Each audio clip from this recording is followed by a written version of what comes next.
Al-Fatihah. A'udzubillahi minasyaitonir rajim. Bismillahirrahmanirrahim. Alhamdulillahirabbil alamin. Iyyaka na'budu wa iyyaka nasta'in. Shiratal mustaqim.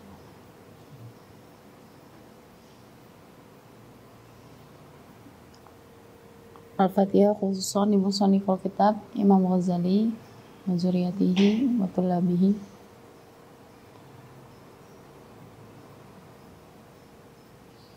Al-Fatihah. A'udzubillahi minasyaitonir rajim. Bismillahirrahmanirrahim. Maliki yaumiddin.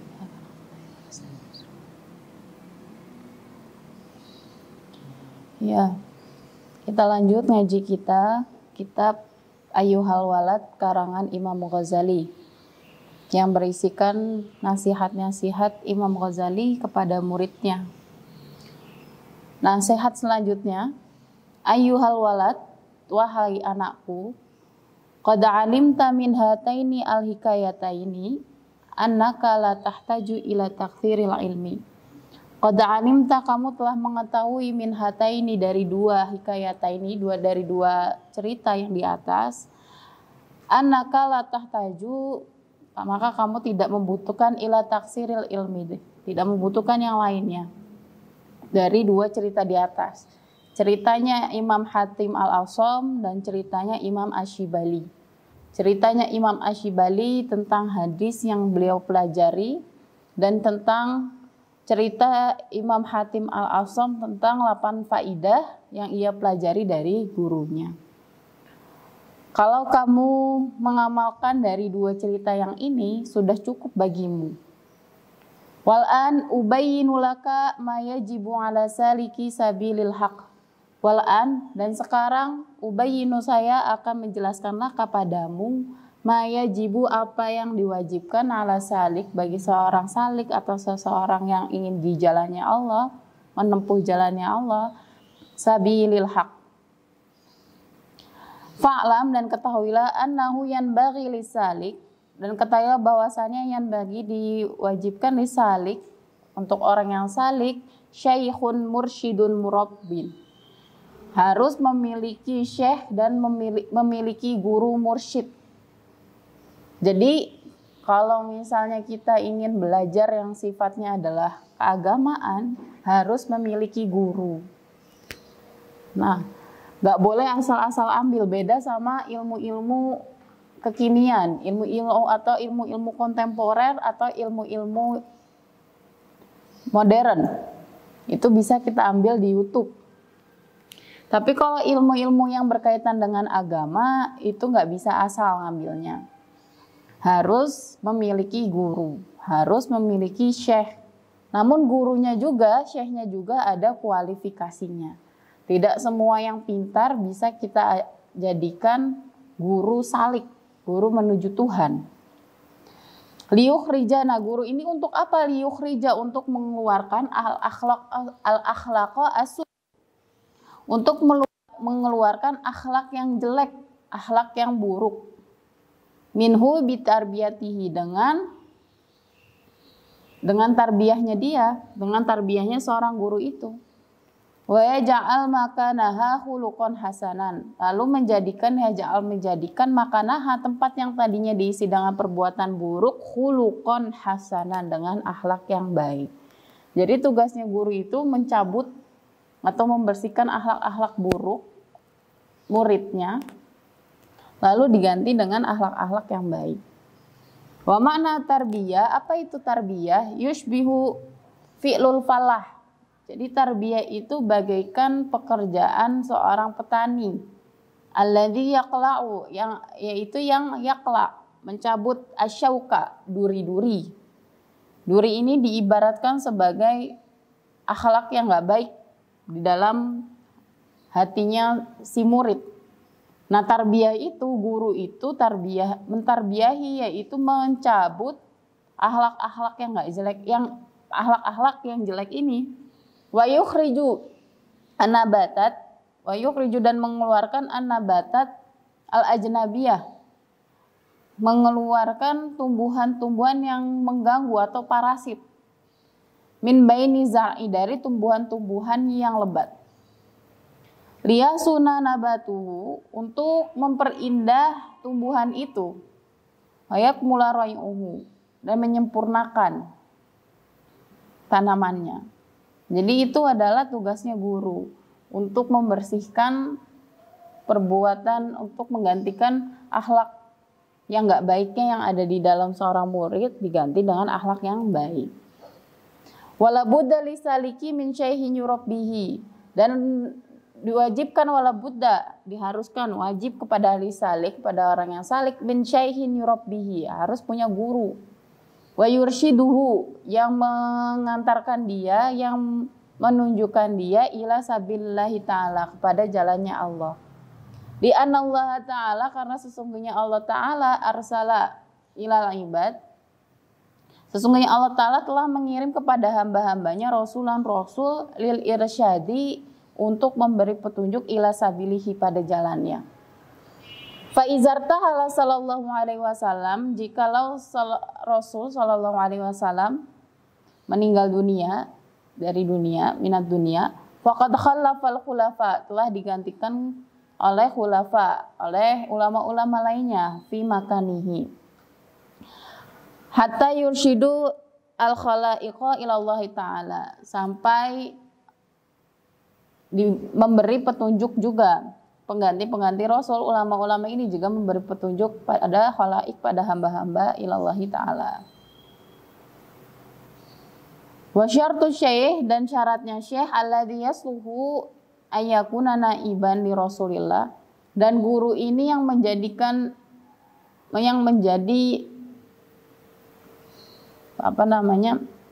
pengganti, bukan pengganti, enggak ada, yang menjadi salah satu petunjuk bagi hamba-hambanya setelah Rasul, gitu ya, pada orang-orang.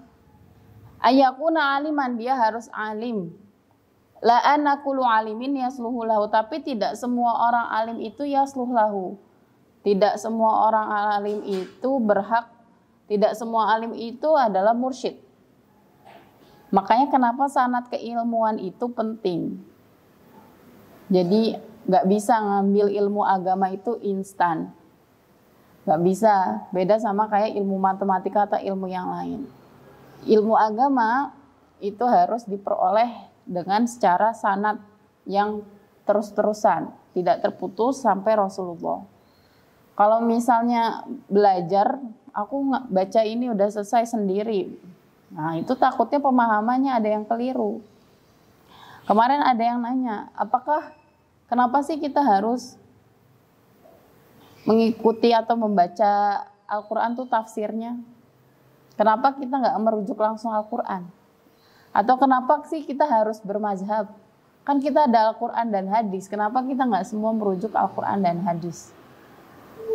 Al-Quran dan hadis itu, Al-Quran itu kalamullah, atau isinya adalah firmannya Allah.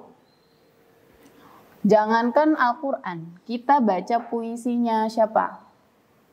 Sapardi, Pak Sapardi, atau puisinya siapalah yang biasanya terkenal itu, apa kita paham? Itu masih ciptaan manusia, paham nggak? Kita misalnya baca puisinya siapa? Puisi yang terkenal, Khairul Anwar, paham nggak? Itu masih ciptaan manusia. Kadang nggak paham juga. Nah, Al-Quran itu kalamullah, firmannya Allah. Allah itu perkataan Allah. Apakah kita, orang yang bahkan kita mungkin pengetahuan kita masih cetek ini, apakah dengan mudahnya bisa menafsirkan secara kontekstual Al-Quran? Bisa saja keliru. Makanya kenapa ada tafsir, kenapa kita harus mengikuti guru-guru kita, yang mana guru-guru kita juga mengikuti guru-gurunya sampai ke atas, ke Rasul, karena kemampuan kita yang belum bisa sampai ke sana. Jadi kemarin ada yang bertanya, apakah perlu bermazhab? Kenapa nggak langsung Al-Quran atau hadis?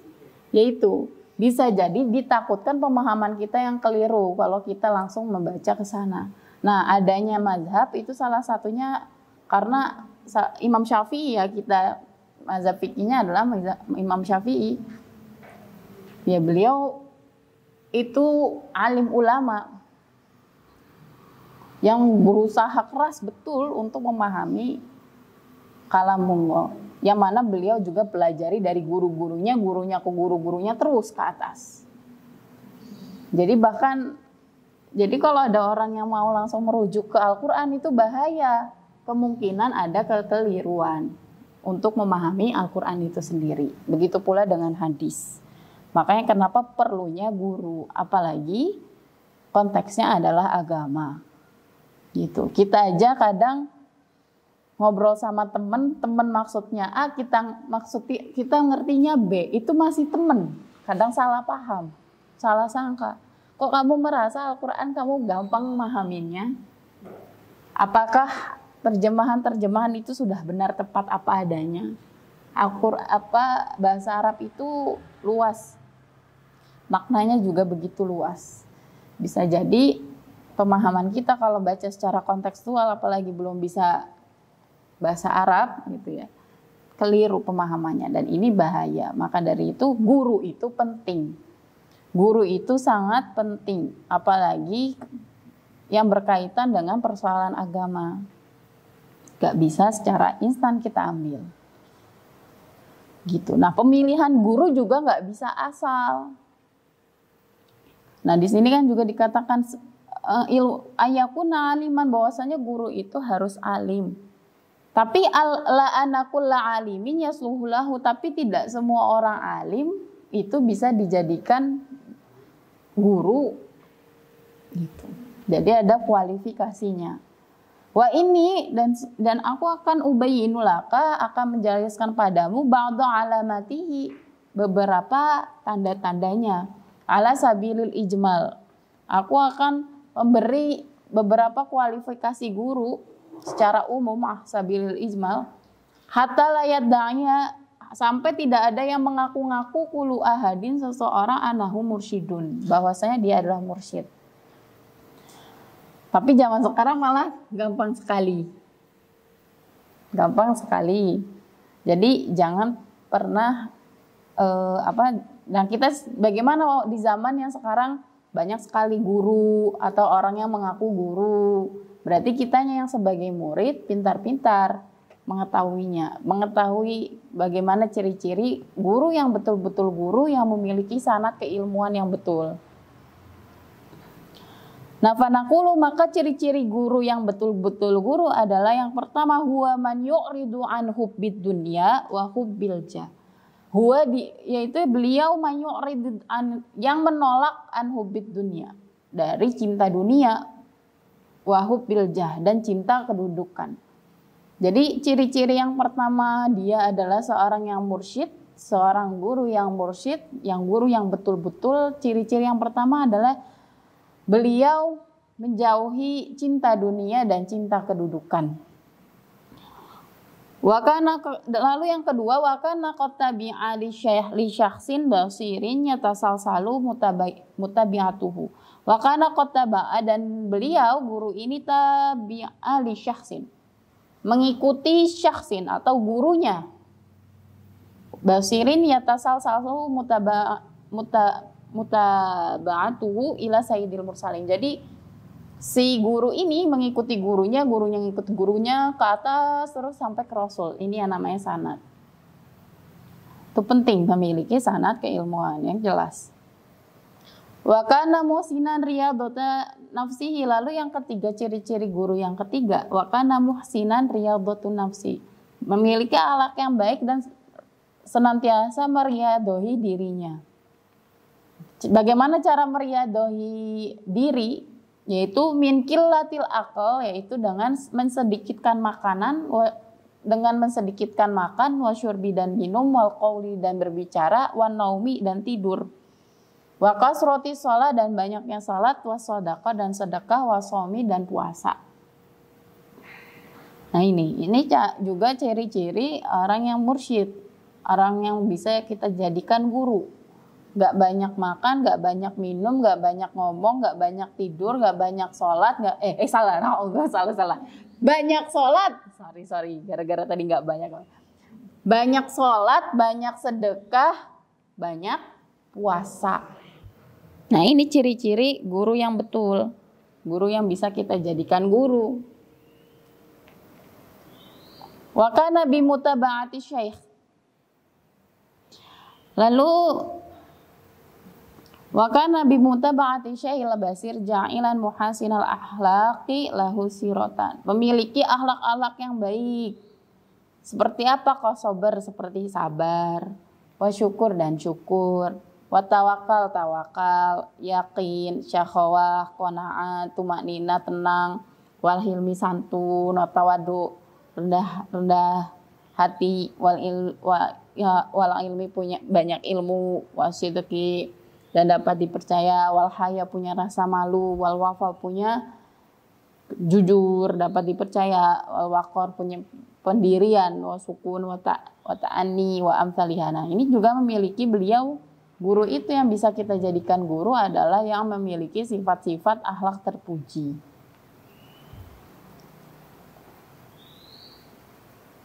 Jadi husnul khuluqi. Jadi beda antara husnul khuluqi dengan husnul kholqi. Husnul khuluqi itu adalah batin yang sifatnya kebatinan atau akhlak. Sedangkan husnul kholqi adalah yang sifatnya zahir. Gitu. Jadi guru itu zahir dan batin indah, baik. Karena kebanyakan manusia itu sibuknya memperindah yang luar, tapi tidak memperindah yang dalam. Gitu. Nah, jadi itu tadi ini sifat-sifat yang harus dimiliki oleh seorang guru yang bisa kita jadikan guru. Sabar. Sabar itu ada tingkatannya, ada macamnya. Ada sabar dalam musibah, itu biasa. Ada musibah, sabar. Sabar. Ya itu memang sabar. Tapi itu ya memang begitu. Orang yang sabar yang orang-orang tahu adalah sabar ketika dapat musibah. Tapi ada macam sabar yang lain, yaitu sabar dalam ketaatan. Kok dalam ketaatan itu sabar-sabar? Emang dikira sholat tarawih 20 rakaat terus 1 juz emang gak capek apa? Nah capek kan, sabar gak? Sabar. Makanya dalam ketaatan juga sabar. Emang kayak sekarang datang ngaji, emang gak ngantuk apa? Ngantuk. Sabar gak? Sabar. Nah, berarti yang di sini ini, yang hari ini datang ini sabar. Sabar dalam ketaatan, dalam melakukan hal baik itu perlu kesabaran. Ya kan? Bangun subuh, ngaji abah. Itu emang itu gampang apa? Susah kan? Makanya sabar nggak? Sabar. Nah itu sabar dalam ketaatan. Jadi sabar bukan hanya dalam musibah, sabar juga dalam ketaatan. Kalau hari-hari biasa ya, kalau sahur mungkin gampang kita jadi bangun subuh. Tapi kalau hari-hari biasa kan bangun subuh susah. Nah itu sabar nggak? Orang pengennya tidur, tapi harus bangun. Dia sabar. Lalu macam yang ketiga sabar itu adalah sabar dalam meninggalkan maksiat. Itu juga sabar. Misalnya apa? Gak gibah. Sabar biar gak gibah. Itu sabar karena saya pengen gibah, itu enak banget. Sabar dalam meninggalkan kemaksiatan. Jadi menahan hawa nafsu. Karena biasanya yang enak-enak itu yang maksiat itu atau yang dilarang itu biasanya enak. Nah, meninggalkannya itu, berusaha meninggalkannya itu perlu kesabaran yang kuat. Gitu. Nah, jadi sabar dalam memerangi hawa nafsu. Nah, memerangi hawa nafsu juga ada step-stepnya yang kemarin ya. Jadi memerangi hawa nafsu itu pertama itu ada namanya amaratu bisu, memerangi hawa nafsu. Lalu yang kedua ada namanya nafsul lawamah atau mengoreksi. Ini kayaknya gue salah deh ngerjain ini. Itu namanya nafsul lawamah atau mengoreksi diri. Terus ada namanya nafsul malhamah. Nah itu dia udah tahu. Dia setelah mengoreksi terus dia sedang tahu ini salah, ini nggak boleh. Ini benar, maka aku lanjutin ngerjain. Ini nggak boleh. Dia bisa mengoreksi, lalu dia bisa bedain, semakin bisa memiliki kemampuan untuk membedakan baik dan buruk. Lalu ada namanya lafzul mutmainnah. Nah, setelah dia bisa mengoreksi diri, dia udah tahu mana yang baik, mana yang buruk, dia melakukan yang baik saja. Lalu nanti nafsul mutmainah, adanya ketenangan. Lalu setelah adanya ketenangan, ada nafsu rodiyah, meminta ridho. Minta ridho, lalu ada nafsul mardiyah, yaitu diridhoi. Nah itu siklusnya mengerjakan suatu pekerjaan. Karena yang membedakan manusia dengan malaikat dan iblis atau setan, malaikat diciptakan memang untuk beribadah dan taat. Sedangkan iblis kebalikannya malaikat. Manusia itu ada dua. Ada dua sisi. Itu yang menjadi suatu keistimewaan sendiri. Lalu dijelaskan lagi bahwa iza nurun min anwarin Nabi sallallahu alaihi wasallam, bahwa dan jika iza nuru yaitu cahaya min anwari dari cahaya-cahayanya Nabi sallallahu alaihi wasallam, yasluhu al-iqtida bihi lakinna wujuda mislihi. Nah, maka kalau sudah terpenuhi ciri-ciri yang di atas, ciri-ciri guru yang di atas, maka terpancarlah sinar dari sinar-sinarnya Nabi. Kadang kerasa guru yang mana membawa ketenangan, haibahnya udah kerasa. Tapi lakinna wujuda mislihi, guru yang seperti ini nadirun, jarang ditemui. Ya coba kualifikasinya aja susah banget. Nih bisa dilihat sedikit makan, sedikit minum. Nah itu tadi ciri-ciri di atas susah, makanya cari guru yang mursyid itu nadirun, susah dan jarang. A'azzu minal kibriyatil ahmar, lebih susah dibanding mencari belirang merah. Wa man sa'adathu sa'adah fawajada syaihan kama dzakarna. Dan kamu akan senang banget kalau kamu telah menemukan guru yang seperti ini. Jadi kita itu mau ditemukan guru juga harus memantaskan diri untuk bertemu guru itu. Dan bahkan kita juga berdoa. Berdoa itu bukan semata-mata tentang hal-hal duniawi. Pengen apa? Pengen harta yang banyak. Tapi berdoa juga biasakan berdoa untuk hal-hal yang sifatnya akhirat. Salah satunya adalah berdoa untuk dipertemukan pada guru yang bisa membawa kita pada surga. Ini juga harus didoain. Karena guru kadang juga cocok-cocokan. Si A kurang cocok sama guru ini. Bukan gurunya nggak baik. Memang ada kecocokan-kecocokan kadang di situ. Nah kalau kamu sudah menemui guru yang cocok dalam klik hatinya, sudah tersambung antara hati dan hati, maka kamu akan bersenang dan bergembira. Nah, lalu jika kalau kamu sudah menemui guru yang seperti itu, wakibaluhu syekh, fayan bagi ayah taramahu zohiran wa batinan, maka diwajibkan kepada kamu ayah taramahu untuk menghormatinya dia secara zohiran, secara zahir dan batin. Ama ihtiramu zohir, menghormati guru secara zohir, itu bagaimana? Fahuwa alla yujadiluhu. Yang pertama adalah alla yujadiluhu, jangan menentang beliau. Wala yashtaghila bil ihtijaji ma'hu, dan jangan berhujah, jangan sibuk berhujah padanya. Ada murid yang berguru tapi udah diniatin untuk menentang. Ngetes gurunya, ngetes pemahaman gurunya, itu udah salah. Itu berarti niat muridnya udah salah dari awal. Ketika kamu niat belajar kepada seseorang, bahkan yang kondisinya mungkin umurnya lebih muda atau strata sosial lebih rendah, ketika kamu berniat untuk menjadi muridnya beliau, kamu harus kosongkan gelasmu. Kalau misalnya kamu merasa kamu lebih berisi daripada orang yang kamu ingin pelajari, tidak akan ya mantul, nggak akan masuk pelajarannya. Maka kamu kosongkan gelasnya. Begitu pula ketika kamu menemui guru. Ketika kamu bertemu guru, jangan kamu menentangnya. Apalagi gurunya sudah sesuai dengan kualifikasi yang di atas. Wala yulqiya baina yadayhi sajjadatahu illa waqta ada'i shalah. Maka dan janganlah kamu menggelar sajadah kamu kecuali masuk waktu sholat. Maksudnya ketika kamu berguru, manut aja.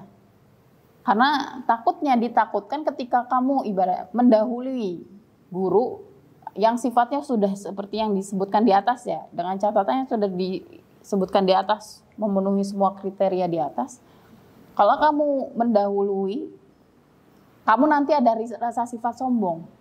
Makanya di sini walayul qiyabaina yadai sajadah, jangan mendahului kamu gelar sajadah duluan sebelum beliau guru kamu gelar sajadah. Karena kalau kamu gelar sajadah dan sholat duluan, kamu nanti ada rasa sombong. Aku lebih soleh daripada guruku.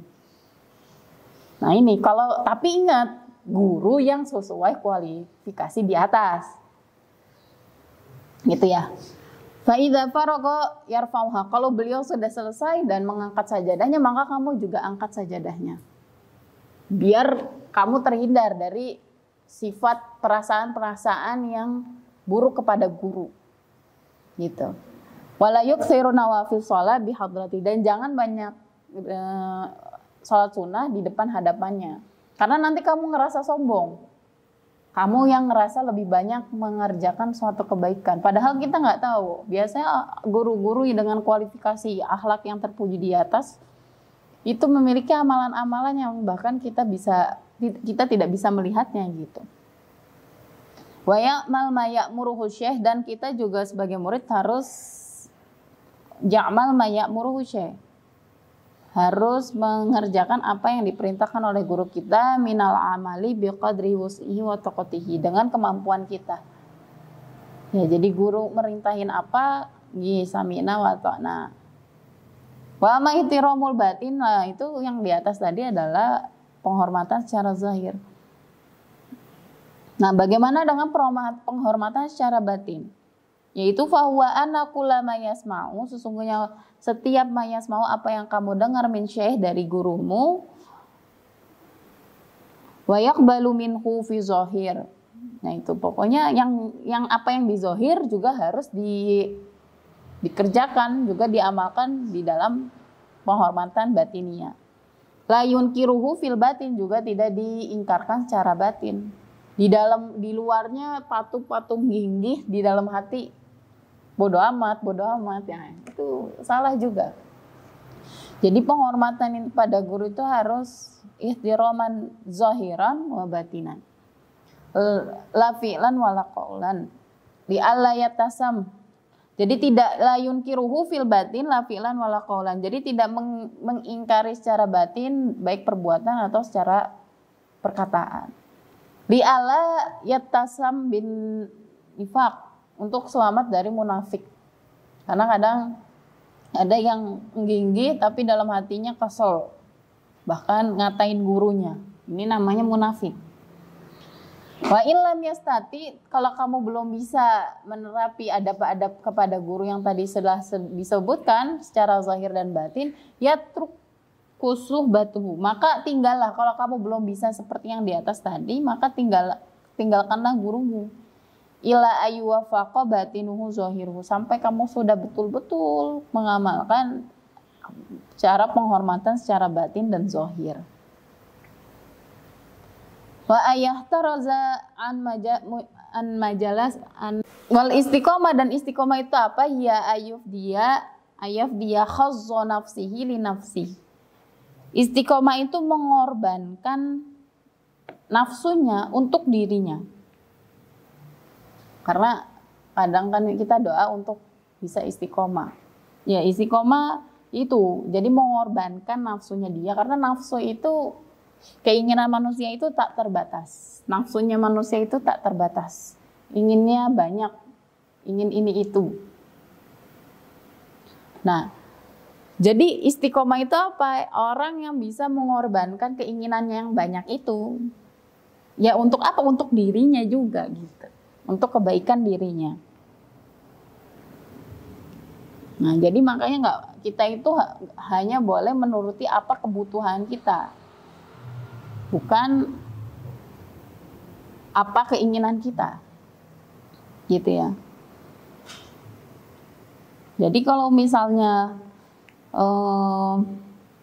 di ekonomi konvensional itu keinginan manusia itu banyak dan boleh tercapai. Kebalikannya, sedangkan kalau di Islam itu adalah yang boleh tercapai, yang harus dicapai hanya kebutuhan, bukan keinginan. Karena kepuasan manusia itu kalau di ekonomi konvensional adalah yang bisa memenuhi keinginan, bukan kebutuhan. Jadi dipenuhi semuanya, itu yang namanya puas. Sedangkan kalau di Islam kepuasan adalah sesuatu untuk memenuhi kebutuhan, bukan keinginan. Karena keinginan itu sifatnya tidak ada batasnya, sedangkan kebutuhan ada batasnya. Nah, istiqomah itu mengorbankan keinginan-keinginan yang banyak dan tidak ada batasnya itu untuk dirinya sendiri. Atau istiqomah juga diartikan sebagai konsistensi dalam mengerjakan suatu kebaikan. Nah, ibaratnya istiqomah itu bagaikan kalau perempuan itu pakai skincare ya, kalau skip satu aja nggak enak. Skip sehari aja tuh ada yang kurang rasanya. Nah itu, istiqomah dalam mengerjakan kebaikan itu kayak pakai skincare. Ketika kamu nggak ngerjain itu, nggak enak rasanya. Terus ada yang nanya terus bagaimana caranya biar kita istiqomah. Misalnya kamu punya kekonsistenan atau niat, aku harus setiap harinya deres 1 jus. Nah ternyata di suatu hari kelewat. Berarti kan udah mulai tuh istiqomahnya terguncang. Konsistenannya terguncang. Nah caranya untuk tetap istiqomah ketika satu hari itu kelewat, di hari berikutnya dirapel. Nah nanti bakal ada rasanya, biar besok gak rapel, aku hari ini harus istiqomah. Sehari sejus. Ada yang bolong, besoknya diganti. Nah itu caranya istiqomah. Kalau udah begitu, udah terbiasa seperti itu, nanti akan gampang untuk melanjutkannya. Tapi kalau misalnya sehari ditinggalin, ya udahlah, besok nggak usah ditinggalin. Besok ngaji. Besok ngaji sejus, besoknya ditinggalin, tapi nggak dirapel. Itu kamu akan terbiasa kayak gitu, bolong. Atau bahkan menjadi terbiasa, lama-lama malah hilang perbuatan baik itu. Nah jadi orang di zaman sekarang kalau nggak skincarean aja ada yang nggak enak, atau orang yang suka dandan terus mau tidur kalau nggak dibersihin nggak enak, akhirnya itu menjadikan namanya apa? Skincare rutin gitu kan namanya, rutinitas. Nah istiqomah itu bagaimana konsisten akan rutinitas hal-hal baik. Nah gitu. Nah kalau skincarean aja kadang kalau ada yang kehilangan atau tidak dikerjakan gitu dalam sehari aja ada yang merasa hilang. Nah itu begitu pula istiqomah dalam mengerjakan kebaikan. Ketika kita nggak ngerjain itu rasanya ada yang kurang. Nah bisa nggak gitu? Bisa nggak pertanyaannya? Kalau makan bisa kita istiqomah kan? Kalau nggak makan nggak hidup. Nafas juga istiqomah. Nah gimana juga kita bisa mengerjakan hal baik itu seperti itu. Kita istiqomah bernafas karena tanpa nafas kita nggak hidup. Kita konsisten bernafas. Ya begitu pula kalau kita mau mengistiqomai suatu hal kebaikan. Aku kalau nggak sholat duha rasanya sedih banget. Nah bisa nggak tuh? Nah itu terus istiqomah terus. Nah terus apa lagi? Orang yang tasawuf itu wa husnul khuluqi binas, yaitu orang yang memiliki husnul khuluq, akhlak yang baik. Memiliki akhlak yang baik. Huwa alla tahmilan nas alal muradi nafsika, yaitu mereka yang tidak memaksa keinginan dia kepada orang lain. Bal tahmilu nafsaka ala muradihi malam yukhalifu syar, tapi dia yang akan mengikuti keinginan temannya orang lain selama keinginan orang lain itu atau orang-orang yang pekerjaan orang lain itu tidak menyalahi aturan syariat. Nah jadi kalau orang yang sufi itu tidak memaksakan pendapat, tidak memaksa, ayo ikut aku, ini aku yang paling benar. Nah itu tidak seperti itu. Bahkan ataupun juga kalau ada orang lain mengerjakan sesuatu selagi tidak menyalahi aturan syariat, itu kita guru itu, orang sufi itu juga mentoleransi perbuatan-perbuatan orang-orang di sekitarnya selagi tidak menyalahi aturan syariat. Nah, itu adalah akhlak-akhlak yang ada dalam diri seorang sufi. Nah, akhlak itu penting. Kedudukan manusia itu yang paling penting adalah akhlaknya. Nah, contohnya apa? Kenapa akhlak itu sangat penting? Misalnya ada orang bawa duit 1 miliar di dalam tas, ngelewat suatu jalan. Ternyata di jalan itu di ujungnya ada 10 gerombolan anjing. Apa yang dia rasakan si orang ini? Yang dia takutkan adalah dikejar anjing, bukan duitnya diambil. Tapi berbeda kalau misalnya dia jalan terus bertemu 10 preman atau 10 orang, ya, yang dia takutin duitnya diambil. Berarti kan berarti yang dia takutkan atas uangnya dia itu adalah yang lebih dia tahu orang yang tidak berakhlak dibanding anjing. Nah, jadi orang yang nggak berakhlak itu lebih bahaya dibanding anjing. Kita bawa uang di jalan ketemu anjing, satu anjing aja, kita nggak bakal takut duit kita diambil. Tapi kalau kita ketemu orang yang nggak berakhlak, kita takut duit kita diambil, ya kan? Jadi orang yang nggak berakhlak itu lebih bahaya, lebih menakutkan dibanding anjing. Atau misalnya ada cewek cantik lewat jalan atau lewat kali, ada buaya yang bener buaya ya. Nah, kita nggak takut digodain. Tapi kalau misalnya ada cewek cantik, ada buaya yang bentuknya orang, kita takut digodain. Berarti nggak usah cowok ya, manusia saja. Manusia yang tidak berakhlak lebih seram daripada buaya, ya kan? Nah itu, makanya akhlak itu menjadi tolak ukur manusia. Ya, gitu.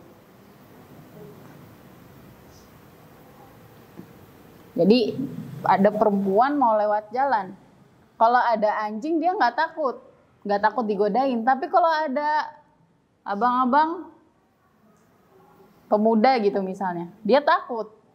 Nah itu dia, karena orang yang tidak berakhlak lebih bahaya dibanding hewan sekalipun. Suma inaka sa'altani anil ubudiyah, lalu kamu bertanya tentang ubudiyah. Wahia salah satu asya, itu ada 3. Apa sih itu ubudiyah? Yaitu ahaduha muhafazatu amri syari. Yang pertama adalah menjaga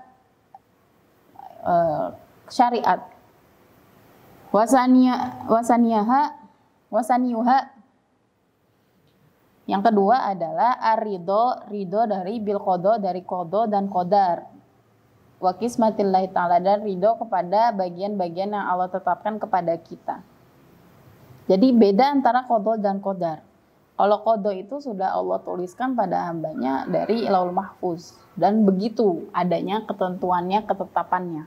Sedangkan kalau qadar itu masih bisa diubah dengan usaha-usaha manusia. Qada itu seperti apa? Kita lahir dari keluarga siapa? Kita lahir kapan? Kita mati kapan? Sedangkan kalau qadar itu misalnya kita sekarang ditakdirkan belum pinter, kita usaha jadi pinter. Kita ditakdirkan miskin, kita usaha bisa kaya. Nah gitu. Nah kan makanya kalau qada gitu kita nggak bisa milih, nggak bisa milih kita lahir dari keluarga yang seperti apa. Nah, kita bisa lahir dari keluarga yang kekurangan atau berkecukupan, itu kita nggak bisa milih. Tapi kita juga nggak bisa menjadikan kita lahir di keluarga yang seperti apa alasan. Ya gue kan bodoh, orang gue lahirnya di sini. Enggak, kita bisa merubah itu, karena itu wilayahnya di qadar. Ya udahlah, orang emang gue miskin, orang keluarga gue miskin, terus dia malas-malas aja. Udah gue menikmati kemiskinan sajalah, emang udah Allah takdirkan jadi miskin, salah. Lahir nggak bisa kita nggak bisa milih lahir dari keluarga yang seperti apa, tapi kita bisa memilih kita mau hidup yang seperti apa. Gitu. Jadi jangan pernah, makanya kalau sekarang orang lagi ngomongin privilege ya. Dia mah keren karena punya privilege. Bahkan juga ada orang akhirnya bilang, miskin itu privilege. Kaya juga privilege. Tahu privilege gak? Ya. Jadi kaya privilege, miskin ya privilege. Ya itu gimana yang kita bisa berubahnya itu di ranah yang kita bisa usahakan. Lahir di keluarga kaya tapi malas sih sama aja. Karena mau gimana pun yang kita cari bukan kedudukan di dunia tapi di akhirat. Lahir dari keluarga alim ulama tapi maksiat, ya sama saja. Lahir di keluarga pelacur tapi taat ibadah, tinggi derajatnya. Jadi jangan pernah menyalahi keadaan. Gitu. Wa talisuha, terus yang ketiga dari ubudiyah adalah tarku ridhoi nafsika fi talabi ridhoillahi ta'ala, meninggalkan hawa nafsumu, keinginan-keinginan kamu untuk mencari talabur ridhoillahi ta'ala, untuk mencari ridhonya Allah Ta'ala. Wa sa'altani ani tawakal, lalu kamu bertanya padaku tentang tawakal. Apa itu tawakal? Wa huwa antastahkima i'tiqadaka billahi ta'ala fi ma wa'ad, yaitu memantapkan i'tiqadaka, akidah kamu billahi pada Allah Ta'ala fi ma wa'ad. Jadi tawakal itu memantapkan kepercayaan kamu pada Allah, yakni anta taqida annama qaddara laka sayasilu ilaika, sesungguhnya, dan mempercayai apa yang memang ditakdirkan untuk kamu, sayasilu ilaika, akan sampai padamu. La mahalata wa in ijtahada man fi alam ala sorfihi anka, walaupun di dunia ini orang, jadi apapun yang ditakdirkan untuk kamu pasti akan sampai ke kamu. Walaupun orang berusaha merebutnya, itu akan sampai kepada kamu. Rezeki begitu. Jadi nggak usah khawatir, apa yang ditakdirkan untukmu pasti akan sampai padamu. Jodoh ya, jodoh, rizki, itu. Jadi nggak usah khawatir, semuanya apa yang ditakdirkan untuk kamu, mau bagaimana orang berusaha merebutnya, itu tetap untuk kamu. Begitu pula wa malam yuktab laka, dan apapun yang tidak dituliskan untuk kamu, la yasila ilaika, tidak akan sampai padamu. Wa in sa'adaka jami'ul alam, walaupun orang-orang ngebantuin kamu untuk mencapai, untuk mendapatkan itu, tapi itu yang memang Allah sudah katakan tidak akan bukan untuk kamu. Nah, itu juga bukan untuk kamu. Begitu pula jodoh. Jodoh juga begitu. Mau kamu berusaha bagaimanapun, banting tulang, tapi kalau itu yang memang bukan buat kamu, ya tidak buat kamu. Kalau memang itu jauh, jodohnya jauh sekali, kalau itu buat kamu, pasti itu buat kamu. Jadi nggak usah khawatir. Apa tuh istilahnya? Ikan di laut, sayuran di hutan, ketemu di meja makan gitu ya. Nah, ya itu ya. Jadi itu takdir. Jadi mau sesulit apapun jalannya, kalau memang itu adalah takdir untukmu, sampai ke kamu. Mau semudah apapun jalannya, kalau itu bukan buat kamu, ya nggak buat kamu. Nah gitu.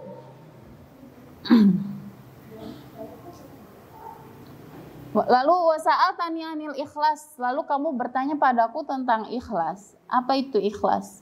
Ikhlas itu wa huwa antakuna a'maluka kulluha lillah, menjadikan semua amal perbuatan kamu karena Allah Ta'ala. Layar tahu qalbuka bimahamidin nas, tidak terlena kamu dengan pujian-pujian manusia. Wala ta'sa bimadamihim, dan tidak peduli dengan celaan mereka. Kalau udah seperti ini, udah levelnya udah beda. Kalau dipuji biasa aja, kalau dicela biasa aja. Kalau umumnya manusia kalau dipuji senang, diulang-ulang terus, dibaca komentar baiknya. Kalau dicela sakit banget. Nah, kalau ini manusia biasa ini.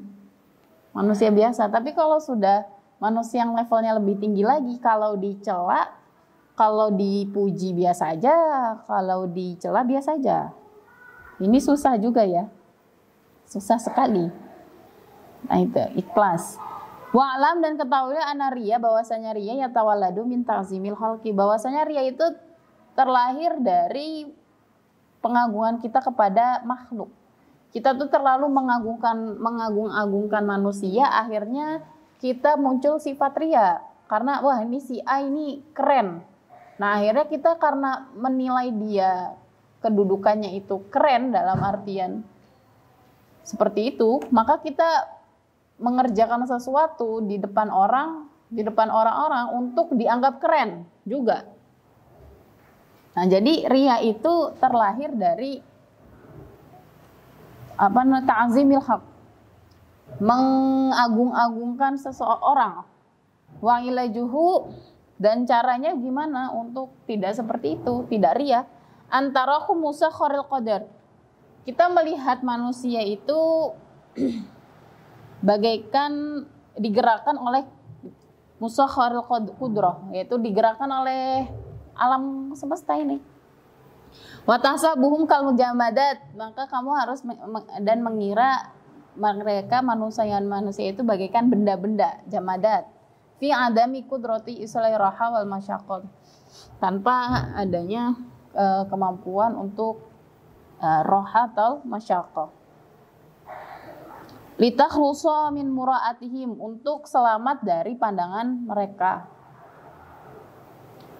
Jadi kita harus menganggap orang-orang ini ya sudahlah, itu memang orang-orang. Kalau kita menganggap orang-orang ini sesuatu yang luar biasa, akhirnya kita berusaha menampilkan keadaan diri kita yang terbaik di depan orang-orang. Tapi kalau kita menganggap orang-orang itu bagaikan benda-benda, mau kita berbuat baik, mau kita diejek, mau dipuji biasa aja, orang dia biasa aja bagaikan benda, nah gitu. Tapi kalau kita mengagungkan orang, kayaknya rasanya kita pengennya terlihat indah terus di hadapan orang lain. Wa mata tahsabuhum zawil qudra wa irada, kalau kamu melihat manusia itu punya kemampuan menilai batin seseorang, maka kamu tidak akan lanya ba'uda aniria, kamu tidak akan jauh dari riya.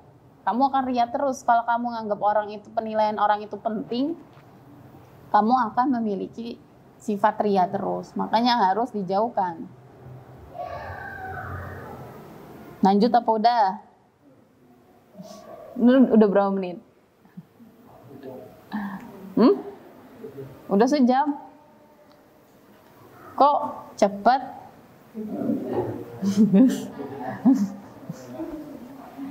Berarti kurang, aku merasanya kayak baru 5 menit.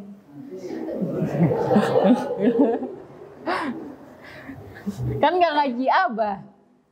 Yuk nambah sejam lagi, gantinya ngaji Abah. Ayyuhal walad, wahai anakku, al-baqi min masailaka, sisa dari pertanyaan-pertanyaan dan perkara-perkara kamu, ba'duha masturun fi musannafati. Beberapa pertanyaan-pertanyaan kamu, perkara-perkara kamu sudah tertulis di karangan aku, katanya Imam Ghazali. Fatlubuhu sama, maka kamu merujuklah ke kitab-kitabku. Wa kitabatu ba'diha haram, maka jangan setengah-setengah. Maka dikatakan kalau misalnya ingin mencari ilmu itu, kalau setengah-setengah kamu nggak dapat apa-apa. Kalau kamu berusaha sekuat tenaga untuk belajar, kamu mendapatkan satu kebaikan. Tapi kalau setengah-setengah nggak dapat apa-apa. Aduh, makanya kalau belajar itu harus benar-benar. Karena kalau setengah-setengah, pemahaman yang tidak penuh itu lebih bahaya daripada tidak paham sama sekali. Karena pemahaman yang setengah-setengah lebih membahayakan. Dia mengira bahwasanya dia paham, padahal pahamnya keliru. Tapi bukan berarti ya udahlah daripada aku pahamnya setengah-setengah terus aku jadi nggak belajar. Enggak. Tetap harus diusahakan. Jadi pemahaman yang setengah-setengah lebih bahaya dari pemahaman yang daripada tidak belajar semua. Karena pemahaman yang setengah-setengah dia akhirnya ngajarin orang dengan pemahaman bahwasanya dia itu adalah dia mengerti dan pemahamannya keliru, itu bahaya. Jadi nyesatin orang-orang lain. Gitu. I'mal anta bima ta'lam, maka kerjakanlah apa yang kamu ketahui. Lian kasyifa laka malam ta'lam, untuk membuka apa yang tidak kamu ketahui. Qala Rasulullah sallallahu alaihi wasallam, man amila bima alima, barang siapa yang mengerjakan apa yang kamu ketahui, warathahullahu ilma malam ya'lam, maka Allah akan bukakan apa ilmu-ilmu yang tidak kamu ketahui. Makanya ilmu dan amal itu sepaket. Kemarin ada yang nanya, aku gimana kalau misalnya aku udah punya ilmu tapi aku nggak ngamalin karena aku ngerasa ilmu aku belum cukup, itu gimana? Jadi kan dari kemarin kita ngebahas ilmu dan amal. Setelah punya ilmu harus diamalkan gitu. Nah, tapi juga ada tahapannya. Kita harus mempelajari ilmu terlebih dahulu dengan sebetul-betulnya mempelajari. Jangan baru tahu sedikit langsung dibagikan. Takutnya yang dibagikan ini mentahan atau ternyata pemahaman yang keliru gitu. Nah, jadi ketika kita mempelajari dan kita mengkonfirmasi kepada guru kita bahwasannya pemahaman kita itu sudah betul, baru kita bagikan. Tapi ada juga orang yang tipe-tipe takut membagikan ilmunya karena ngerasa nggak cukup. Kalau misalnya kita nunggu sempurna, maksudnya 100% gitu ya, nanti kita nggak membagikan. Nah, bisa jadi kesempurnaan itu kita dapati ketika kita mengerjakan. Makanya di sini dikatakan man amila bima alima, barang siapa yang mengajarkan dari apa yang kamu telah ketahui, warathahullah, maka Allah akan bukakan ilma malam ya'lam. Maka Allah akan bukakan ilmu-ilmu lain yang belum kamu ketahui. Misalnya kamu sudah pelajari ilmu terus proses pemahamannya sudah 80%. Nah, yang 20% ini kamu penuhi dengan cara mengajar. Karena mengajar itu salah satu metode untuk mencari ilmu yang ya kayak saya ini ngajar. Karena ngajar jadinya belajar. Karena takut ditanya yang macam-macam, akhirnya saya nyari dulu. Nah, akhirnya ilmu yang tadi kita pelajari akhirnya jadi sempurna. Karena Rasul di sini bilang barang siapa yang mengerjakan ilmu, mengamalkan ilmu, maka akan terbukakanlah ilmu yang belum kamu ketahui. Jadi bisa jadi sempurnanya ilmu, kesempurnaannya itu didapat setelah mengajar. Gitu. Kok aku ngerasa nggak pantas ngajar karena aku ngerasa belum 100% nih. Ternyata 100%-nya itu didapati ketika mengajar. Gitu.